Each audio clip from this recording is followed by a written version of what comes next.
आपने वैसे अपने करियर की शुरुआत 2001 में की थी, is that true sir? 2000 monsoon wedding was my first film. फिर उसके बाद फिर काफ़ी मतलब फिर अब तक 56, दन दना दन, गोल, बहुत हज़ारों ख्वाहिशें ऐसी है, मंगल पांडे, मतलब it's like How would you define your role in Grah Lakshmi? मतलब what comes to your mind when you think of this किरदार? यार बहुत खूंखार कैरेक्टर है, हाँ। बहुत ही बदमाश खूंखार कैरेक्टर है। क्या ऐसा कोई किरदार है जिसके लिए आप ना बोलते हो और क्यों?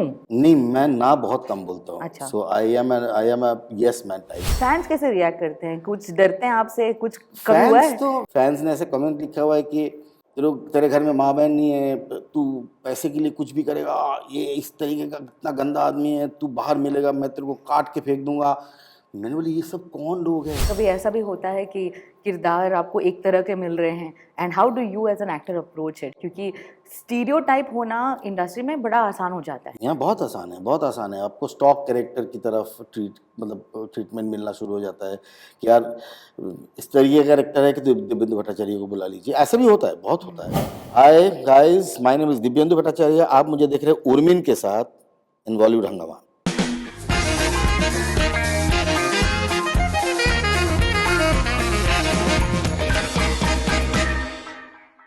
ये एक ऐसे एक्टर है जिनको आपने हर शो हर फिल्म में देखा है। Now he is become a common name, Divyendu Bhattacharya. Divyendu ji, how are you doing? And my first question to you is, कभी आप खुद कंफ्यूज होते हैं कि आज उठकर कौन सा रोल है भाई, आज क्या करना है? नहीं नहीं, ऐसा बिल्कुल नहीं होता। बिल्कुल मैंने आज तक जो भी काम किया है, जो भी किरदार निभाया है, सब सोच समझ के निभाया है। और कभी भी किसी सेट में मैं जाता हूँ, ऐसा भी टाइम आया है कि ऊपर वाले की दुआ से, मेहरबानी से, आप लोगों के प्यार से, कि मैं कभी कभार 4-4, 5-5 सेट्स में भी जाते थे। मतलब मान लीजिए कि एक हफ्ते में मैं कुछ 4 अलग अलग 5 अलग अलग सेट पे मैं जा रहा हूँ। तो लेकिन किरदार सब अंदर ही होता है। तो सारी चीज़ें पहले से रीडिंग होती है, उसके वर्कशॉप्स होते हैं, तो सारी चीज़ें रह जाती हैं अंदर। How लेकिन lovely. सिर्फ आपको स्विच ऑन स्विच ऑफ करना पड़ता है, वो आपका काम है, आपका बट क्राफ्ट है। सच्ची में हर बार हम आपको देखते हैं in so many roles, in great characters, in fun characters, in everything possible. It's a pleasure sir, सच्ची में। क्या ऐसा कोई किरदार है जिसके लिए आप ना बोलते हो और क्यों? नहीं, मैं ना बहुत कम बोलता हूँ। अच्छा। So I am a yes man type का आदमी हूँ। मैं ना बहुत कम, मतलब बहुत रेयर, मतलब 0.1% किसी भी काम के लिए मैं ना बोला हूँ तो वो उसमें ये होगा कि कोई लॉजिस्टिक्स की कोई प्रॉब्लम होगी, या फिर कोई डेट्स नहीं मिले होंगे। बाकी मैं समझता हूँ कि कोई एक किसी राइटर ने एक किरदार लिखा है, तो उस किरदार में कुछ ना कुछ तो ज़रूर होगा। अगर वो मुझे ये इस रोल में कास्ट करना चाहते हैं, तो मैं भी उससे कुछ तो निकाल लूँगा। सो ये बिकॉज़ ये तो कोलैबोरेशन है ना, सही ये बात है। कोलैबोरेटिव प्रोसेस है। वाह। तो मैं ना बहुत कम बोलता हूँ।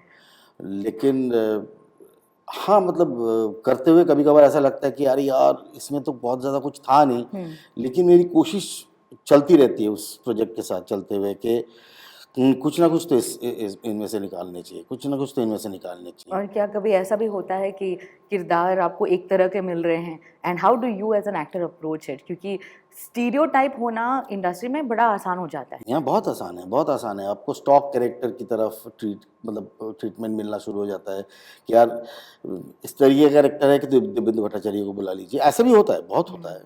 क्योंकि ये एक रिवाज है बॉलीवुड का, मतलब इंडस्ट्री का, कि आप मतलब कभी-कभार बहुत ज़्यादातर ये होता है कि आप बहुत ज़्यादा सोचते नहीं हैं, मतलब किसी किरदार के बारे में, किसी ना अरे यार आसान आप सॉल्यूशन ढूँढते हैं कि मतलब कि अगर ये कैरेक्टर में इन्होंने कामयाबी हासिल की है, तो ऐसे कैरेक्टर ये मेरे शो में भी है, तो इनको भी यही कैरेक्टर दे दो, तो इसमें वो जचते हैं। आता है तब चैलेंज आपके सामने कि आप कैसे डिफरेंट कर देंगे इन चीज़ों को, बिकॉज़ जैसे मैं हमेशा कहता हूँ, एक कोट करता हूँ कि वर्दी का रंग एक होने से सब पुलिस वाला एक जैसा थोड़ी ना होता है। क्या बात है। क्योंकि सबके एक सोशल, इकोनॉमिकल, पॉलिटिकल बैकग्राउंड होता है। सही। मतलब अगर आप देखिए कि मैं अगर अनदेखी में एक कॉप का कैरेक्टर कर रहा हूँ, तो डीएसपी वो डीएसपी बंगाल से आया हुआ है डीएसपी।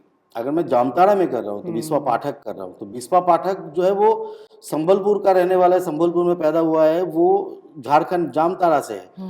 तो उसका लहजा, उसकी बोली, उसके सारे बैकग्राउंड सब कुछ डिफरेंट है, तो मतलब दोनों एक जैसे कैसे हो सकते हैं? तो challenge lies there actually. Actors के लिए ज़िंदगी निकल जाती है रिकग्निशन पाने के लिए। आपने वैसे अपने करियर की शुरुआत 2001 में की थी, is that true sir? 2000 2000 monsoon wedding was my first film. Wow! फिर उसके बाद फिर काफ़ी मतलब फिर अब तक 56, दन दना दन, गोल, बहुत हज़ारों ख्वाहिशें ऐसी है, मंगल पांडे, मतलब इट्स लाइक वही मतलब छोटे-छोटे किरदार, इम्पोर्टेंट किरदार, सब्सटेंशियल किरदार ऐसे करते-करते मतलब कभी वही। ऐसा लगने लगा था कि अरे इतने छोटे-छोटे क्यों क्यों मिल रहे हैं रोल्स, और were you okay with the kind of work you were getting? I was always okay, मतलब मैं ज़िंदगी में कभी क्रिब नहीं करता हूँ किसी भी चीज़ को लेके, क्योंकि मैं हमेशा ये लोगों को बोलता हूँ कि यार मुझे किसी ने कहा नहीं था कि तेरे को एक्टर बनना है, तुझे बॉम्बे जाना है और एक्टर बनना है, तुझे नेशनल स्कूल ऑफ ड्रामा पढ़ने जाना है, किसी डॉक्टर ने नहीं बताया, ना तो मेरे घर वाले से ये घर वालों ने कभी ये प्रेशराइज़ किया, उन्होंने हमेशा सपोर्ट किया है। जी। I had a huge support system from my family, though it's a middle class family, but काफ़ी मतलब पढ़ने लिखने में विश्वास रखने वाले फैमिली, मतलब डॉक्टर हो या इंजीनियर हो, ऐसा कुछ हो, और इकलौता लड़का हूँ मैं, ये मेरी एक बहन है, लेकिन उन्होंने कभी कभी ज़िंदगी में ऐसा कुछ बोला नहीं कि तेरे को यही करना है, वो नहीं करना, ये नहीं करना। तो मैंने ज़िंदगी में जो कुछ भी मतलब मेरे सामने जो रास्ते, जो सारी चीज़ें खुलते रहे और मैं उसमें जाता रहा। हाँ, लवली। सो तो मैं यहाँ हूँ तो। बट सच में मतलब आपकी बॉडी ऑफ वर्क को देखकर ऐसा लगता है जैसे that you know experimenting is like life lesson that you have learn and you are teaching others also. क्योंकि आप एनएससी पास आउट हैं और इतने सालों में आपने कई कई किरदार निभाए। If you could go back in NSD और एक पर्टिकुलर कोर्स आप फॉर एक्टर्स वहाँ ऐड कर पाते फ्रॉम योर एक्सपीरियंस, तो वो कौन सा होता सर? कि जो चीज़ शायद एनएसडी में नहीं सिखाई गई लेकिन आपने सीख ली वो। मैं क्या बताऊँ, मतलब एनएसडी में ऐसे ऐसे गुरुओं से मेरा पाला पड़ा है, मतलब जिनके साथ सान्निध्य हुआ मेरा गुरुओं से, मतलब उन्होंने दे उनके एक एक बात से एक एक दुनिया खुलती है, मतलब वो ऐसे टीचर्स थे मेरे, और ऐसा कुछ भी नहीं, मतलब एनएसडी के कोर्स में उस टाइम जब हम पढ़ रहे थे तो वहाँ सब कुछ है, वहाँ सब कुछ है, आपको सिर्फ पकड़ना है, आपको सिर्फ लेना है, मतलब आप लीजिए उस चीज़ को और वो अपने अंदर मैनिफेस्ट कीजिए और आप उस चीज़ को करते चलिए, आपको सब कुछ पता चल जाएगा धीरे। और क्या है ना कि acting is not only the acting stuff that you teach, कि हाउ टू एक्ट, ये किसी को नहीं सिखाया जा सकता कि हाउ टू एक्ट। एक्टिंग मुझे लगता है एक सामग्रिक सोच है, मतलब ये overall thinking of art form है, मतलब अगर आपको नॉर्मल लाइफ में आप कट ऑफ है ज़िंदगी से, आपको मालूम नहीं है कि आपके आपके चौकीदार दिखता कैसे है, आपके घर में साफ सफाई करने वाले वो दिखते कैसे, बोलते कैसे हैं, उनके साथ आप बात कीजिए, आप सब्ज़ी मंडी में जाइए, आप उनसे बात कीजिए, उनसे नेगोशिएट भी कीजिए, आप ये भी करिए कि यार 100 रुपये किलो नहीं, मैं तेरे को 50 75 ही दूँगा, नहीं तेरे को 90 दूँगा। लेकिन वो फिर मेरे को बोलता भी है कि सर सर क्या है सर, 10 रुपये बचाने की कोशिश कर रहे हैं। मैं मनी मन बोलता हूँ, 10 रुपये बचाने की कोशिश नहीं कर रहा हूँ, क्यों 10 रुपये में मैं कितने कन्वर्सेशन किया तेरे साथ। So that no you build a relationship with nature, build a relationship with the society, and if you can do that, then you know the pulse of the character, wow! every character, because every character is a unique, every human being is a unique human being, so how would you define your role in Grihalakshmi? क्या कहना मतलब what comes to your mind when you think of this किरदार? यार बहुत खूंखार character है, हाँ। बहुत ही बदमाश खूंखार कैरेक्टर है, और आपके चेहरे पे स्माइल आ रही है, मतलब आपको मजा आ रहा है। यार मज़ा बहुत आता है, मतलब मज़ा तो मतलब हर एक किरदार करने में आता है। जैसे कि मैंने आईसी 814 में एक कंप्लीटली डिफरेंट, या बिल्कुल सीरियस एक नेगोशिएटर है, जो कि कंप्लीटली एडमिनिस्ट्रेटिव बैकग्राउंड से आया हुआ है। अब रॉकेट बॉयज़ में देखिए, वो एक साइंटिस्ट कहीं से आया हुआ है, विश्वा पाठक जामताड़ा का एसएचओ है, उधर डीएसपी है, मतलब लायक तालुकदार अपना क्रिमिनल जस्टिस में। और मैंने जितने भी काम किया कि बहुत सारे कॉमेडीज़ भी किए हैं, जी। सो कॉमिक कैरेक्टर्स किए। तो ये कैरेक्टर अचानक मेरी झोली में आया था कि ये बहुत ही खूंखार आदमी है, मतलब ये विदाउट मर्सी, और एम्बिग्यूअस, अनप्रेडिक्टेबल कि कब क्या कर जाए। तो करते हुए बड़ा मज़ा आया बिकॉज टीम भी बहुत अच्छी थी हमारी। चंकी भाई है, चंकी भाई के साथ हालांकि मेरा कोई सीन नहीं है, लेकिन हीना या आउटस्टैंडिंग एक्ट्रेस, फाइटर, और इतना काम करके मज़ा आया। ऊपर से जो डायरेक्टर रुमान है वो मेरा बहुत पुराना दोस्त है, मतलब भाई है, मतलब वो उसको मॉनसून वेडिंग के बाद मैं अब अब मिला, मिले। वाओ। 24 साल के बाद मिला और काम किया। तो एक एक बहुत ही मतलब एक बहुत अच्छा एटमॉस्फेयर में हमने ये काम किया। हल्द्वानी में शूटिंग की तो वहाँ भी एक उसका भी एक नेचर का भी एक फ़र्क पड़ा, और टीम बहुत अच्छी थी। तो इसलिए 14-14 घंटे भी काम किए, 14-16 घंटे काम किए, हिना ने भी किया। या दैट्स अमेजिंग। क्योंकि आपने क्रिमिनल जस्टिस की बात की और ऐसे कई किरदार जो आपने प्ले किए हैं, काफ़ी ग्रे कैरेक्टर्स और डार्क कैरेक्टर्स रहे हैं। क्या कभी आप खुद स्क्रिप्ट पढ़कर भी हैरान होते थे कि इतना ज़्यादा हो रहा है यार? मैं तो खुद स्क्रिप्ट पढ़ता, मैं बोला, यार ये मेरे को बदनाम करके छोड़ देंगे ये लोग। लेकिन लेकिन इसी को मुझे करना है, और हाँ। इसी को मुझे करके, और ये जो चाहते हैं अगर वो खौफ अगर मैं क्रिएट कर पाऊँ तो then somehow I am successful. फै बिकॉज क्या है ना, कनेक्शंस जो है, कनेक्शंस तो लोगों के साथ जो कनेक्शन है, लोगों को ये भी पता होना चाहिए ना कि अरे यार ऐसा बंदा तो मैंने कभी नहीं देखा। फैन्स कैसे रिएक्ट करते हैं? कुछ डरते हैं आपसे? कुछ कभी हुआ है? फैंस तो मैं आपको एक बहुत कमाल की बात बताऊं कि मैं I was very new in social media, क्योंकि मैं थोड़ा सा सोशल मीडिया से अवे वाला आदमी था। मतलब थोड़ा बहुत ज़्यादा चर्चा में रहना मेरे को अच्छा नहीं लगता बहुत, क्योंकि मैं दिन भर मैं अपना मोबाइल ढूंढता रहता हूँ कि मोबाइल का, तो मैं बहुत ज़्यादा कनेक्टेड इस तरीके से नहीं रहता हूँ। तो क्रिमिनल जस्टिस करने के बाद मतलब एक्चुअली मेरे बेटे ने मेरे इंस्टा अकाउंट ये सब ओपन करके दिया था, because you should be there in insta and all, या because you are an actor, how come you are not there in social media. So I'm like, okay, fine, you open it for me, and you operate it. I don't post also. मेरे बेटा post करता है, मेरे wife post करती है। तो एक दिन ऑल ऑफ अ सडन मैंने मेरे डैड, आपने देखा कुछ कुछ कमेंट्स? तो देखा मैंने क्रिमिनल जस्टिस के बाद फैंस ने ऐसे कमेंट लिखा हुआ है कि तेरे घर में माँ बहन नहीं है, तू पैसे के लिए कुछ भी करेगा, ये इस तरीके का कितना गंदा आदमी है, तू बाहर मिलेगा मैं तेरे को काट के फेंक दूंगा। मैंने बोली ये सब कौन लोग हैं? फिर मुझे लगा कि यार मैं रिपोर्ट कर दूँ साइबर वाइबर में। फिर मेरे को लगा कि नहीं, ये रिवॉर्ड है। मतलब ये कैरेक्टर इतना रियल। कैरेक्टर इतना रियल लगा उनको, कैरेक्टर उनको इतना इतना खौफनाक लगा कि वो देखो हेल्प इट। मतलब वो मुझे वो जब एक बचपन में एक कहानी सुनाया करते थे मेरे पेरेंट्स कि एक कैरेक्टर, तो उनका नाम मैं भूल रहा हूँ, कि उनको उनका कैरेक्टर देखने के बाद एक प्रेस कॉन्फ्रेंस में लोगों ने चप्पल फेंक के मारा था। तो उन्होंने चप्पल हाथ में उठाया, दिस इज माय रिवॉर्ड। क्योंकि वो इतना खतरनाक विलेन का कैरेक्टर किया था उन्होंने। तो ऐसा होता है बिकॉज बट आपके साथ रियल लाइफ में ऐसा नहीं हैव नहीं, यू अभी हैड तक तो नहीं हुआ, अभी तक तो नहीं हुआ, अभी तक तो नहीं हुआ, अभी आप तक रिवॉर्ड्स तो ढूंढ नहीं रहे ना? नहीं नहीं नहीं, रिवॉर्ड नहीं ढूंढ रहा हूँ मैं, बल्कि मैं तो उन लोगों से ये कहना चाहता हूँ, अरे वो तो एक कैरेक्टर है, लेकिन दूसरे कैरेक्टर्स भी तो देख लो। तो ऐसा भी हुआ है, ऐसा भी हुआ है कि वो सेम आदमी जिसने मुझे क्रिमिनल जस्टिस के लिए गाली गलौज किया था, उसने फिर एक दूसरे शो में बोला कि सर पर ये ऐसा कैरेक्टर कीजिए सर, कितना पॉजिटिव कैरेक्टर है सर।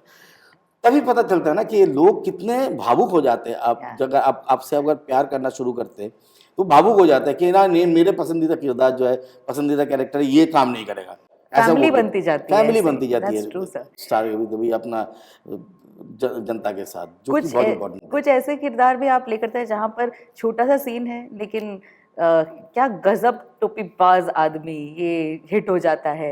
सो ये सब जनता है।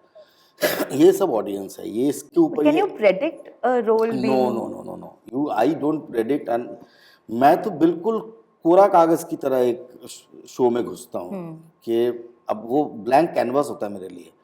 मैं बैगेजेस सारी चीज़ें, मेरा पहला किया हुआ काम है, मैं सब नेगेट करके बिल्कुल ज़ीरो घुसता हूँ प्रोजेक्ट के अंदर। मुझे मुझे डर भी होता है, ये कैरेक्टर हो पाएगा या नहीं हो पाएगा, मैं कहाँ तक इसको ले के जा पाऊँगा, कि मैं डायरेक्टर के साथ एक पेज में रह रहा हूँ या नहीं रह रहा हूँ, बहुत सारी चीज़ें।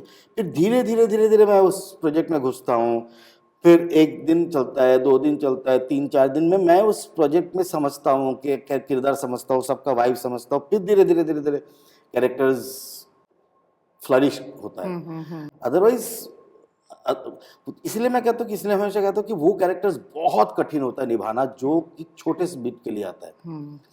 क्योंकि डायरेक्टर और प्रोड्यूसर के दिमाग में ये रहता है कि यार इस कैरेक्टर में ये तो फाड़ देंगे, ये कैरेक्टर क्या है यार, छोटा कैरेक्टर है, लेकिन उनको ये समझ नहीं आता है कि इस कैरेक्टर की इन्फॉर्मेशन मेरे पास कम है, या करेक्ट। इस कैरेक्टर के ड्यूरेशन मेरे पास कम है, इन्फॉर्मेशन कम है, मतलब इस कैरेक्टर को डेवलप करने का मेरे पास टाइम नहीं है, और मैं घुस रहा हूँ एक सेट ऑफ टीम, एक सेट टीम में जहाँ सब कुछ तैयार है, सब लोग 20-25 दिन काम कर चुके हैं, और मैं घुस के उसमें 2-3 दिन पेनिट्रेट करके 2-3 दिन निकल के आऊँगा।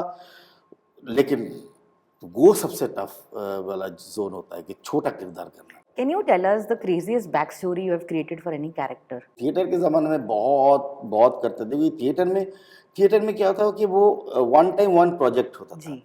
मतलब एक प्रोजेक्ट हमने एक प्ले उठाया, उस प्ले की रीडिंग शुरू हुई, उसके बाद आपने किरदार डिसाइड किया, किरदार डिसाइड करने के बाद आपने उसका लुक सेट किया, लुक सेट करने के बाद आप उस लुक में रहते हैं, फिर महीने भर आपका रिहर्सल चलता है, फिर आप शो करते हैं।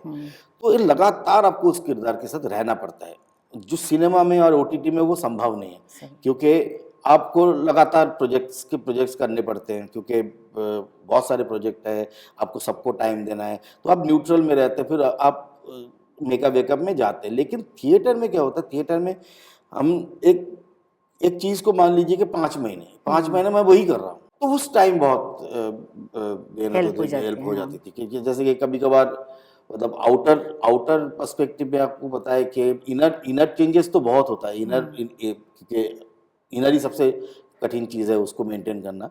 बाकी आउटर में कभी मैं गंजा हो जाता हूँ, कभी मैं चोटी रख देता हूँ, कभी मैं लंबे बाल, दाढ़ी बढ़ा ली, तो ऐसे मैंने सिनेमा में भी बहुत करने की कोशिश की। जैसे कि देवडी, अगर आपको चुन्नीलाल का किरदार, चुन्नीलाल अगर आपको याद होगा कि मैंने लंबे बाल रखे हुए थे, फिर लंबे बाल रखे हुए थे, तो एक दिन से बातचीत चलते अचानक बिल्कुल आखिर में जाके ना मुझे लगा कि बाल बिल्कुल छोटे होने चाहिए, जेल्ड बैक होना चाहिए, लेकिन उसके इतनी लंबी पोनी होनी चाहिए। तो मेरे इतने लंबे एक पोनी थे, मतलब पूरे बाल को मैंने काट के ना सिर्फ पोनी रखे हुए थे, और पोनी में ब्रीडेड किया हुआ था पोनी। तो वैसा एक किरदार हमने डेवलप किया था कि ये आदमी जो है बोरोड आदमी है, ये स्टाइल बोरो करता है लोगों से।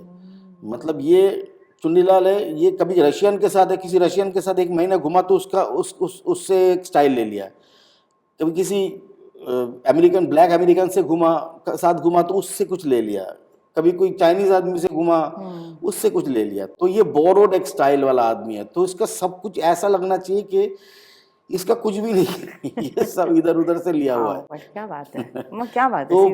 तो ऐसे हमने ऐसे तो काफी किया है। बहुत बहुत बढ़िया। जैसे लोग जब इन्वेस्टमेंट्स करते हैं तो क्या स्मॉल कैप, लार्ज कैप, तो आपके घर पे ऐसे पोचर इन्वेस्टमेंट, फिर क्या आईसीबी इन्वेस्टमेंट ऐसे तो नहीं होते होंगे, because you keep getting so many roles, so how do you work on the finance coming in, how has family appreciated so much of love coming through? Finance कम ही आता है, मतलब कम ही आता है। रोल्स नहीं ठीक है, मतलब आप वही तो मैं कह रहा हूँ, मैं किसी चीज को लेकर क्रिब नहीं करता हूँ, तो जैसे है मतलब वो काम है, काम आदमी इसीलिए कर रहा है ताकि आपका घर गृहस्थी भी चले, आपका किचन भी चले, आपको ब्रेड बटर जैम, थोड़ा कभी कभार मटन चिकन फिश ये सब कुछ मिल जाए, तो सब पर कुछ कभी आपको हम डांस करते हुए नजर आएंगे, मतलब आपको हम देख पाएंगे डांस करते हुए? अभी आएंगी कुछ चीजें, कुछ फिल्में आ रही हैं जिसमें आप डांस करते हुए भी नजर आएंगे हम। So what is the next big project you'd like to tell us? हमने अभी एक गुलाबी एक फिल्म है, जो गुलाबी करके एक फिल्म है, जो फिल्म फ्लोर में थी, अभी हमारा शूटिंग खत्म हुआ, और अभी एक पिक्चर खत्म किया मैंने, किलर इंस्टिंक्ट करके, और एक बहुत पुरानी एक फिल्म है, एक रुका हुआ फैसला, आपको अगर याद होगा कि काफ़ी पुरानी फिल्म है, एक रुका हुआ फैसला, 12 एंग्री 12 मैन, Angry Men 12 पे एंग्री मैन। based, हाँ, right. तो वो हमने फिर से Oh, lovely. वो उसका ऑफिशियल रीमेक हुआ है अभी, सो वो भी आएगा। बहुत बढ़िया।